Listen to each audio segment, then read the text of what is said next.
Hello, everybody. My name is Kate Wexell, and I am the founder of the Compass College Consulting. So, today, what I'm going to be talking to you about is understanding admissions requirements. So, first of all, I'm just going to be going into what are some of the key factors that colleges are considering when they're deciding whether to admit you or not.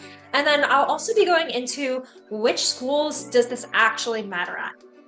So, the first factor that schools are considering is your GPA. So, that stands for grade point average. And what that really means is they're just looking to see what kind of grades did you receive in different classes. So, they're not necessarily looking for a catch all GPA, like saying you must have a 3.8 GPA, because a lot of high schools, both in the US and across the world, they actually have different GPA scales. I know that my high school had a GPA scale out of 4.33. So, how on earth could you actually evaluate and just say, oh, you have to get a 3.8 GPA? Like, that doesn't make any sense. But what they are looking at is in relationship with the other students at your high school and in relationship to the GPA bracket that you could have gotten. What level of GPA did you get? So if your school operated on, say, a 4-point scale, they're going to be taking a look at, did you get at least a 3.0 out of 4.0? Were most of your grades A's and B's? And so then that level and threshold of approximately how well you needed to do, it's very relative to the acceptance rates of that school. And I'll be talking about that later. The next thing that they look at are ACT and SAT scores. So in the United States, most schools are test optional now after COVID-19, but a lot of schools will still require for you to have taken the SAT or the ACT.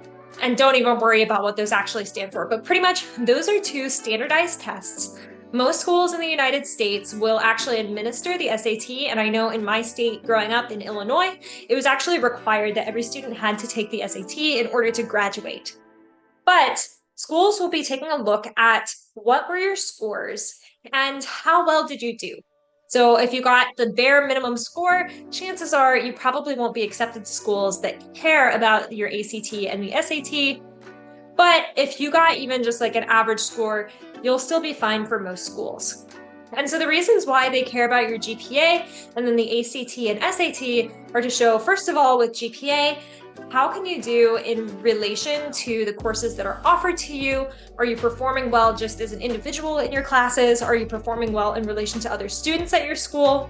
And then for the ACT and the SAT, it's more to show a comparison between yourself and the rest of students internationally. And that's because there are a lot of different schools out there. There are schools like Montessori schools, there are just public schools, there are private schools, and a lot of them have very different curriculums and settings. For example, how would you like it if there was a private school in New York that pretty much gave all students a perfect 4.0 out of 4.0 GPA, but then you came from a low-income school in a big city, and that school was very difficult and there weren't a lot of great teachers that were attracted to come work at that school? Why would you want to be compared against these other people who are in an unfair situation, right? So the ACT and SAT exist as a platform to sort of balance things out, right?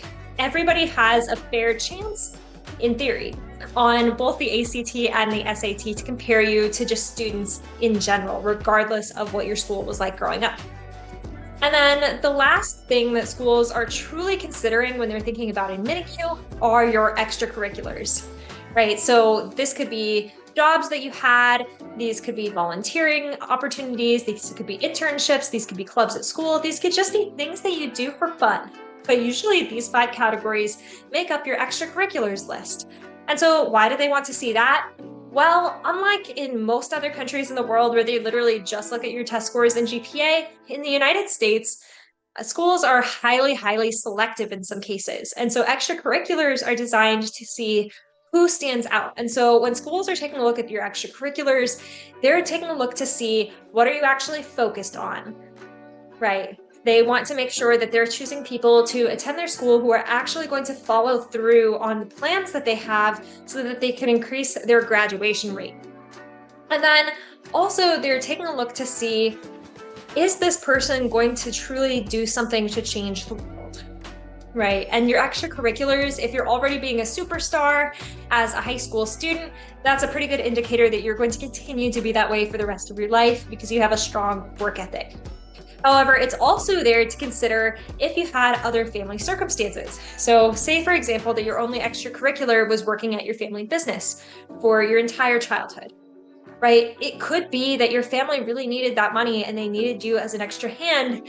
And after school, you left and you were working at that business all day long for the rest of the day, right? That still shows an incredible work ethic. And so it's a way for you to tell your story that way. Now, where does this actually matter and how important are these factors at different types of schools? Well, I know for the school that I ended up attending, the University of Missouri, it didn't matter at all. I think that you had to get a 2.5 GPA in high school or an equivalent SAT or ACT score that they had determined for entry. And that was it. That was all you had to do. That and graduate high school.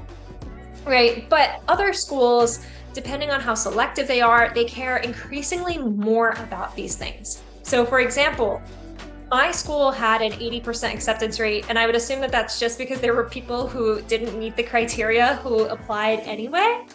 But otherwise, it's kind of one of those schools that just accepts everybody.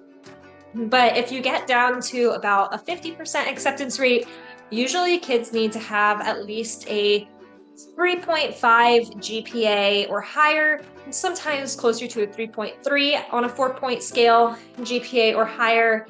And then you need to have like an ACT or SAT score of about a 28 ACT and the equivalent on the SAT.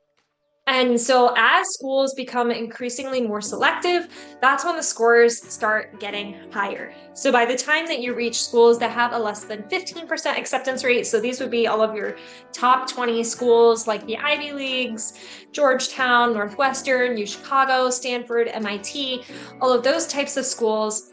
So once you reach that echelon, then they're usually looking for, if you had a high school GPA of at least a 3.8 or 3.9 on a 4-point scale, they're looking for ACT scores of at least 33 and the equivalent on the SAT. And then they're looking for really, really hardcore extracurriculars, right?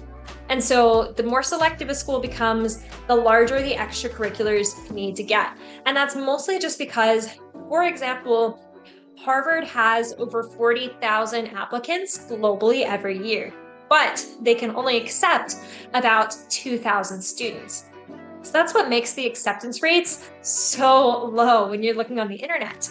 And they have to have a way to choose between, say that there are two students that have the same GPA, the same test scores. Well, now who are you going to choose? The kid who did 2 clubs in their high school and nothing special beyond that, or the kid who's like working on research to cure cancer. So that's why you always hear about these kids going to Harvard that have done like these incredible things that we always kind of think are things that their parents forced them to do or paid for. And to be honest, there's a lot of truth in that.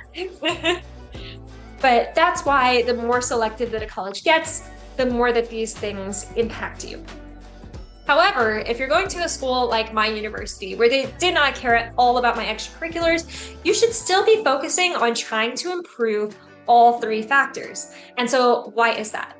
So for example, at the University of Missouri, the university provided automatic merit scholarships. So this meant that they had a chart that showed if you had a certain GPA in correlation with having a certain test score, you were in a different category for how much funding you would receive. So I didn't have to do anything else besides get good grades to be able to receive in-state tuition, even though I wasn't a resident of Missouri. But it was just because I had good grades and a good test score.